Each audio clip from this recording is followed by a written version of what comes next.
Assalamualaikum warahmatullahi wabarakatuh. Perkenalkan, kami dari kelompok 1 kelas PKA 2020 akan mempresentasikan hasil diskusi kelompok kami mengenai studi kasus pembelajaran kimia SMA kelas 11 KD 3.5 dan 4.5 di MAN 2 Kediri. Anggota kelompok kami yang pertama ada saya sendiri Rizka Amelia dengan NIM akhir 028, Maharani Puspita Nur Aziza dengan NIM akhir 034, Hasna Aulia Maufiro dengan NIM akhir 053, dan yang terakhir Dea Amaliatus Soliha dengan NIM akhir 072. Berikut profil narasumber dari Guru Kimia MAN 2 Kediri. Nama Ahmad Jamil, SPD, MSI. Tempat tanggal lahir Nganjuk 8 Agustus 1971.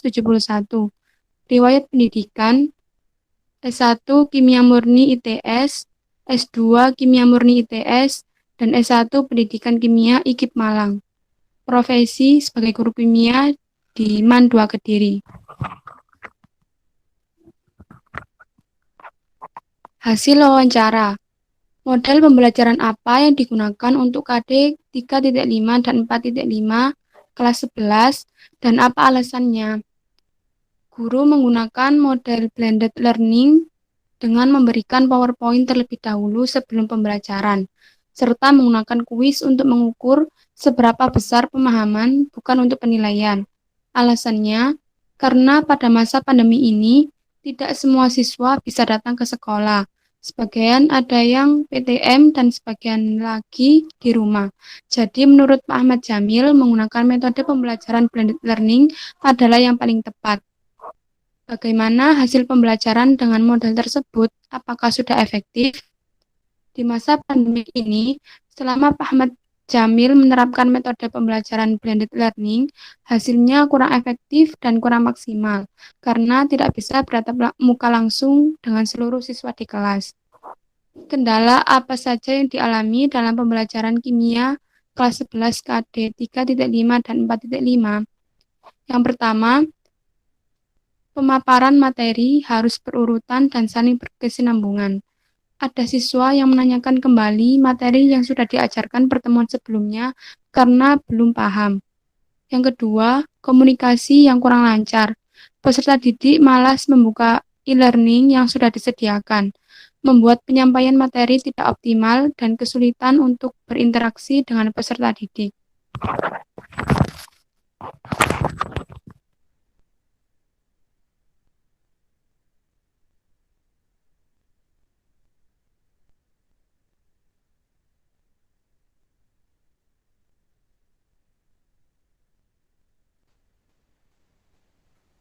Solusi apa yang bisa dilakukan untuk mengatasi kendala tersebut?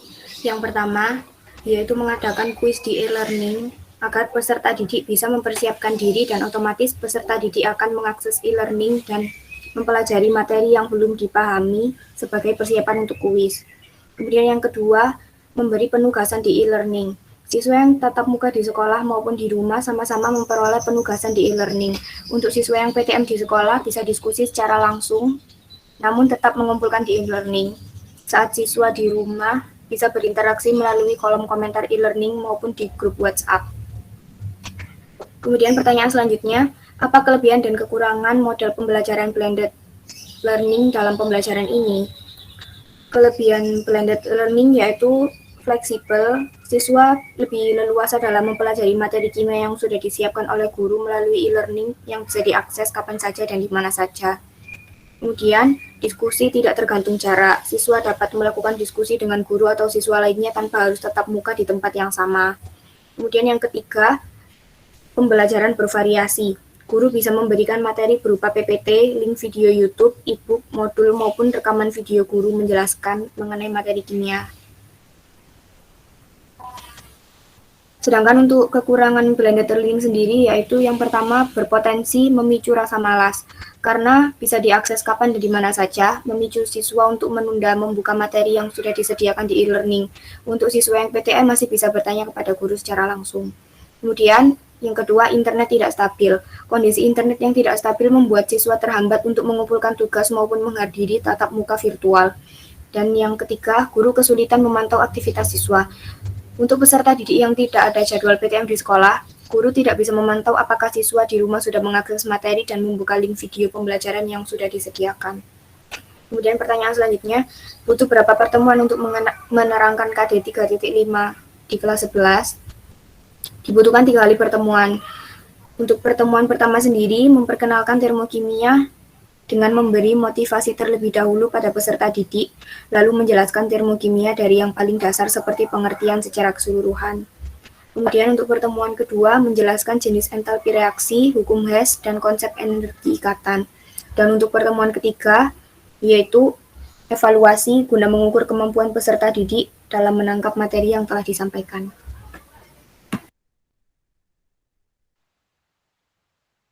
Pertanyaan selanjutnya, bagaimana cara agar siswa tertarik mempelajari KD 3.5?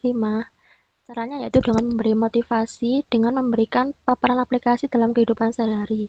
Misalnya, apakah kamu bermain sepak bola? Sebelum bermain, kamu terlebih dahulu melakukan pemanasan, bukan? Minimal lari-lari keliling lapangan atau keliling di pinggir jalan raya yang ada di sekitar sekolahmu. Tubuh akan mengeluarkan keringat dengan melakukan pemanasan. Berkeringat adalah proses tubuh untuk menjaga suhu tubuh dalam tingkat normal, dan reaksi dari tubuh yang panas adalah dengan mendinginkannya. Energi panas yang dikeluarkan saat bermain sepak bola dan lari-lari termasuk reaksi eksoterm. Reaksi eksoterm termasuk contoh reaksi yang ada dalam cabang ilmu kimia, yaitu termokimia. Apa yang dilakukan sebelum memulai pembelajaran KD 3.5? Yang pertama, membuat materi PPT pada bab yang akan diajarkan, kemudian diupload ke e-learning seperti pada gambar tersebut. Yang kedua, sebelum H-1 KBM, peserta didik diberi link video pembelajaran yang berisi pengenalan dan peta konsep mengenai materi yang diajarkan, agar saat KBM berlangsung, peserta didik dapat lebih memahami materi yang diajarkan. Bagaimana tolak ukur untuk mengetahui peserta didik sudah memahami materi? Yang pertama, dengan penilaian hasil dari evaluasi di setiap akhir pertemuan bab. Apakah nilai yang didapatkan oleh peserta didik sudah memenuhi KKM atau kriteria ketuntasan minimal? Yang kedua, dengan berdiskusi. Di sini dapat mengamati peserta didik yang paham akan materi akan saling bertukar pemikiran untuk memperoleh pemahaman mengenai penyebab suatu masalah yang diberikan. Yang ketiga, dengan tanya jawab. Kita dapat menyimpulkan peserta didik paham atau tidak dengan materi dengan cara yaitu mengadakan tanya jawab. Misalnya, ketika peserta didik bertanya dan kebanyakan mengarah ke arah hukum Hess, berarti perlunya pengulangan materi pada subbab hukum Hess tersebut. Dan semisal tidak ada yang bertanya, guru harus memastikan dengan memberi pertanyaan pada peserta didik terkait dengan materi tersebut. Apakah peserta didik benar-benar paham akan materi yang telah diberikan?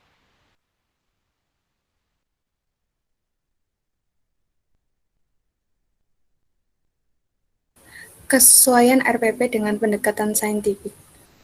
Yang pertama, mengamati. Siswa diberi video pembelajaran tentang jenis perubahan entalpi. Yang kedua, menanya.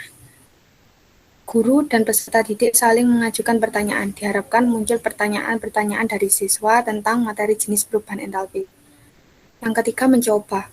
Siswa mengidentifikasi sebanyak mungkin hal yang belum dipahami, baik bersifat faktual maupun bersifat hipotetik, dan harus tetap berkaitan dengan jenis perubahan entalpi. Menalar. Siswa dibentuk dalam beberapa kelompok untuk berdiskusi dan saling bertukar informasi mengenai materi jenis perubahan entalpi.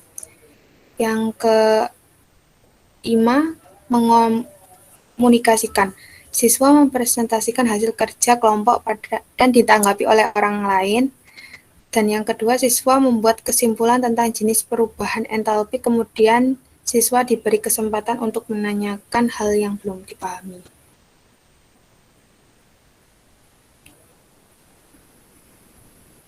Selanjutnya, kesesuaian RPP dengan model pembelajaran K13.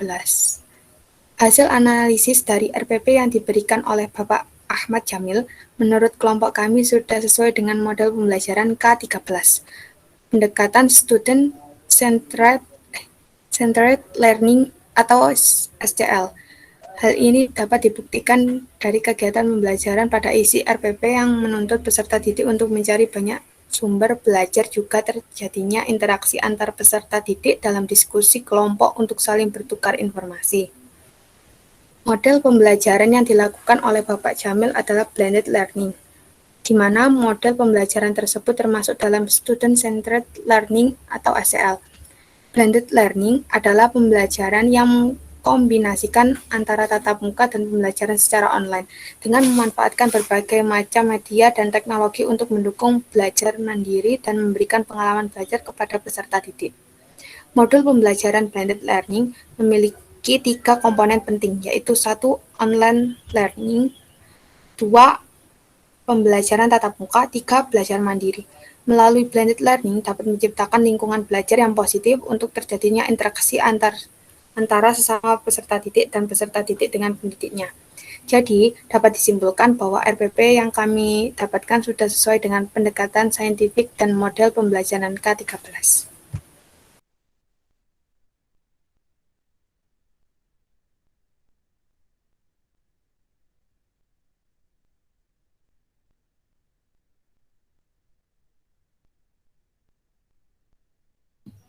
Demikian presentasi dari kelompok kami. Mohon maaf apabila ada kesalahan. Wassalamualaikum warahmatullahi wabarakatuh.